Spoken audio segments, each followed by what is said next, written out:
Well, President Trump says other nations, in conjunction with the U.S., will now send warships to the Strait of Hormuz to keep oil flowing. This after a new video shared overnight shows U.S. forces executing a large-scale strike on Kharg Island, a critical export hub for Iran's oil. Our chief international correspondent, Steve Harrigan, is live on the Armenia-Iran border with much more on this conflict. Hi, Steve. Aisha, that key oil hub for Iran, Kharg Island, just 16 miles off the coast of Iran, was pounded by U.S. warships yesterday and by planes. Several hours of poundings. President Trump emphasizing that the targets hit overnight were strictly military.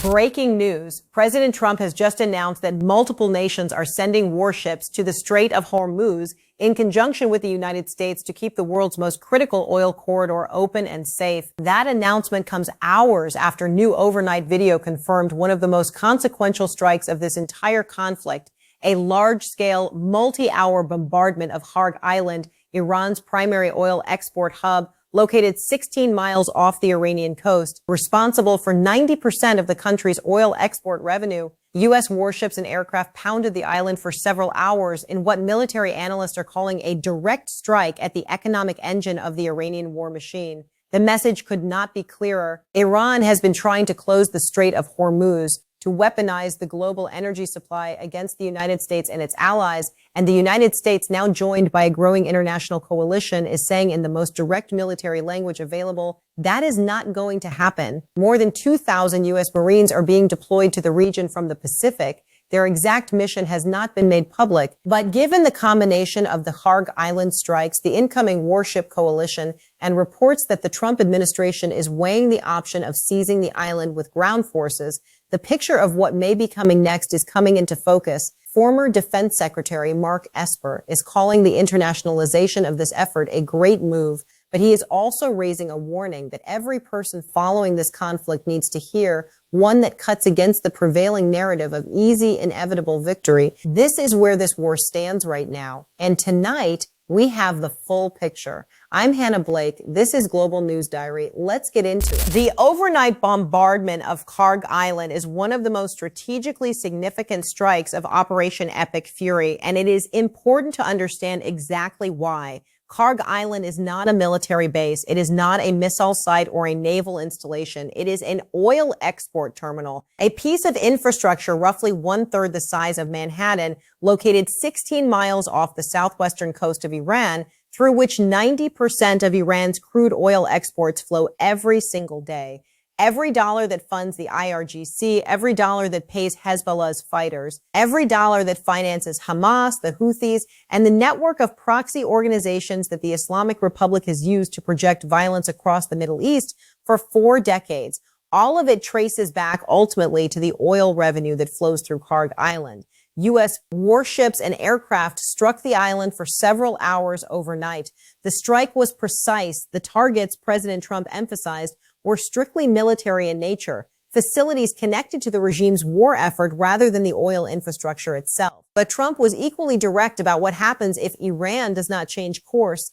If the mullahs continue their attempts to close the Strait of Hormuz, those targets expand incrementally, deliberately, with everything that implies for the oil revenue that keeps the Iranian state functioning. The signal embedded in the Kharg Island strike is a masterclass in coercive military strategy.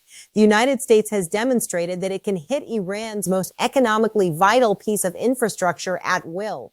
It has chosen for now to limit the damage. That choice is reversible, and Iran knows it. Former Defense Secretary Mark Esper noted that the Kharg Island strike may serve a dual purpose beyond the immediate strategic message.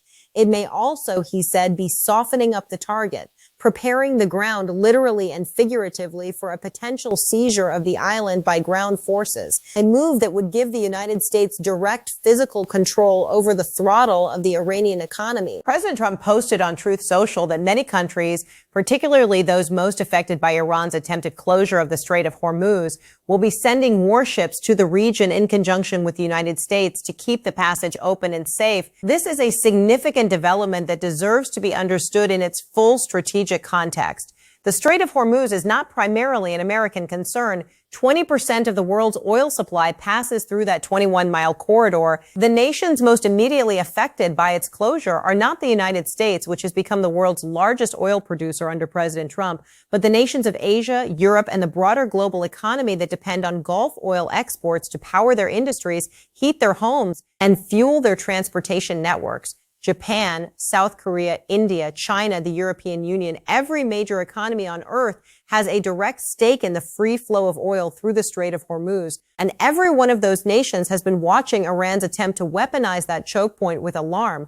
Former Defense Secretary Esper called Trump's move to internationalize the naval coalition exactly right for three distinct reasons. First, it adds diplomatic legitimacy to the operation. The United States is not acting unilaterally to protect its own interests. It is leading a coalition of nations acting collectively to protect a global public good, free navigation, and the unimpeded flow of international commerce. Second, it adds political weight. When multiple nations with diverse interests are aligned in opposition to Iranian aggression, the diplomatic pressure on Tehran increases substantially. Iran cannot frame this as a bilateral conflict with the United States. It is a confrontation with the international community. Third, and most practically, it adds capability. The United States Navy is the most powerful in the world, but there are limits to how many destroyers and escort vessels can be deployed in a single theater simultaneously. Allied warships from Japan, South Korea, the United Kingdom, France, and other nations add real operational capacity to the coalition.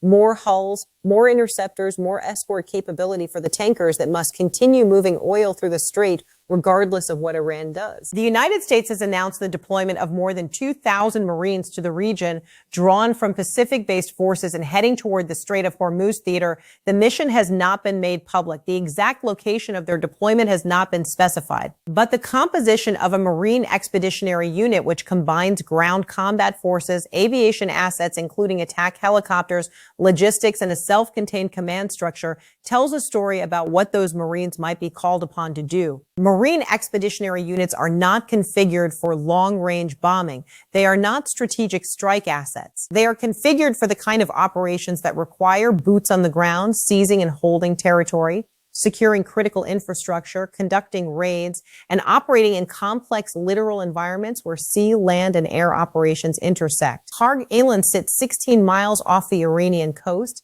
It is approximately 100 to 120 miles from Bahrain and Kuwait, within helicopter range, easily reachable by naval vessels operating from the Gulf. Former Defense Secretary Esper raised the possibility directly. The Kharg Island strikes may be softening up the target for a potential ground seizure. If U.S. or coalition forces were to seize and occupy Kharg Island, they would place their hands directly on the lever that controls 90% of Iran's oil export revenue. Not the threat of striking it, not the demonstrated capability to hit it, actual physical control of the facility itself. That would give the United States, and by extension, the international coalition now assembling around the strait, an economic stranglehold on the Iranian regime that no amount of missile launches or drone swarms could break. Iran could continue fighting, but it could not continue funding the fight. Esper was candid about the risks. A ground operation to seize Kharg Island would not be without danger, but it is, he said, significantly more feasible than the alternative scenario of putting troops into the interior of Iran to secure nuclear sites, an operation that would be far more complex, far more dangerous, and far more politically fraught. Against the backdrop of American military successes, former Defense Secretary Mark Esper offered a warning that cuts against the prevailing narrative of easy, inevitable Iranian collapse. War, Esper said, is ultimately a contest of wills. And on that dimension, the picture is more complicated than the military scorecard suggests. The Iranians, from Esper's observation, are not fracturing in the way that might be expected after the level of damage they have absorbed. They appear, in some respects, emboldened by having survived the strikes. Rather than signaling a desire to negotiate from weakness, the regime is now making demands about what a post-conflict settlement would look like, talking about reparations, talking about the U.S. withdrawing from the region, not the language of a side ready to surrender. Meanwhile, in the United States, the political conversation is increasingly focused on oil prices and what the conflict means for upcoming elections. A democratic government faces public opinion pressures that a brutal autocracy simply does not. The Iranian regime does not need to win a vote to continue the war. It does not need to maintain approval ratings. It just needs to hold on and hope that American political will cracks before the Iranian military situation becomes truly terminal. This does not mean Iran wins. The regime faces existential military pressure that no amount of political will can fully offset. But Esper's warning is clear. The conflict may be longer, costlier, and more complex than the most optimistic projections suggest. The Kharg Island strike and the international coalition are powerful moves. The contest of wills, however, is not yet decided. 14 days into Operation Epic Fury, it is worth returning to the question that initiated this conflict, the question that preceded every missile strike and every diplomatic ultimatum: Iran's nuclear program. Iran's UN ambassador claimed publicly that the decision to increase uranium enrichment was taken solely in response to violations of international commitments by the United States and European countries. That framing attempts to cast Iran as a reactive party rather than an independently dangerous nuclear power. It does not survive scrutiny. Iran had enriched uranium to levels far beyond what any civilian nuclear energy program requires. It had restricted international inspectors, and it had accumulated, according to former Defense Secretary Esper, approximately 900 pounds of enriched uranium, enough material, if further processed, to build between 10 and 12 atomic bombs. When senior Trump administration officials sat down with Iranian representatives before this operation began, the conclusion was that Iran was not serious about reaching a verifiable agreement. The diplomatic path was exhausted. The military path became the only remaining option. Esper was direct. The United States cannot and should not trust Iran. That is not a political judgment. It is a historical conclusion based on 4 decades of agreements signed and violated, inspectors admitted and then blocked, commitments made and broken. What would constitute a genuine win in Esper's assessment goes beyond the military destruction already achieved. The lasting win comes when Iran is compelled to allow nuclear inspectors back with unfettered access to every site, cameras restored, and when Iran turns over the 900 pounds of enriched uranium that currently represents a latent nuclear weapons capability.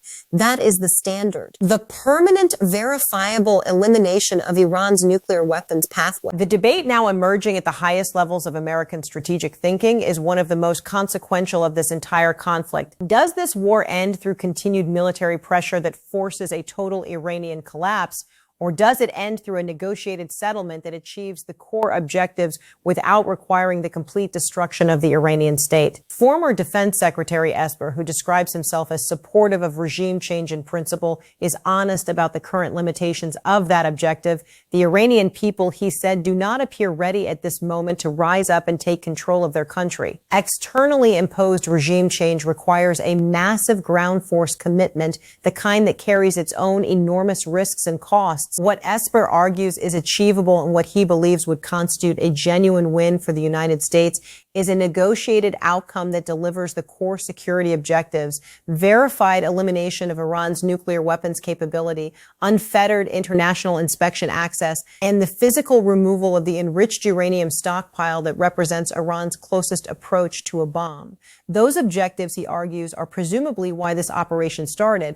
Kushner and Witkoff concluded that Iran was not serious at the negotiating table before the bombs started falling. The question now is whether 14 days of the most devastating military campaign in the modern Middle East has changed that calculus, whether the regime that was not serious in negotiations before this war began is now serious enough to accept terms it would previously have rejected. The Kharg Island strike, the incoming international naval coalition, the marine deployment, the ongoing destruction of Iran's defense industrial base, all of these are pressure, escalating, relentless, economically and militarily devastating pressure. And pressure, applied consistently and with clear objectives, is the mechanism by which negotiated outcomes in military conflicts become possible. The path forward is not yet decided, But the direction is clear. Iran must choose. And the United States has made certain that the cost of the wrong choice continues to rise with every passing hour. Here is today's question, and it is one that goes to the heart of how this war ends.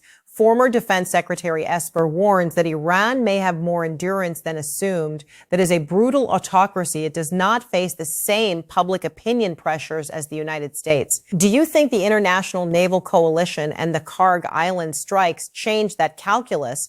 And should the U.S. accept a negotiated end or push for complete regime collapse? Drop your answer in the comments below. The most insightful responses get featured in our next video. Call to action. If this breakdown gave you the full strategic picture that most coverage is missing, hit that like button right now. 2 seconds. That is all it takes to help this channel reach people who deserve to understand what is happening. Subscribe if you are not already here. Every major development in this conflict, every presidential announcement, every military update, every strategic shift, covered with the depth and context the story demands. Turn on notifications. This situation is moving fast. You do not want to be behind when the next major development breaks. Share this video, send it to someone who is trying to make sense of what they are seeing. This is the breakdown they need. I'm Hannah Blake. This is Global News Diary. We will be back the moment this story develops further. Stay sharp, stay informed,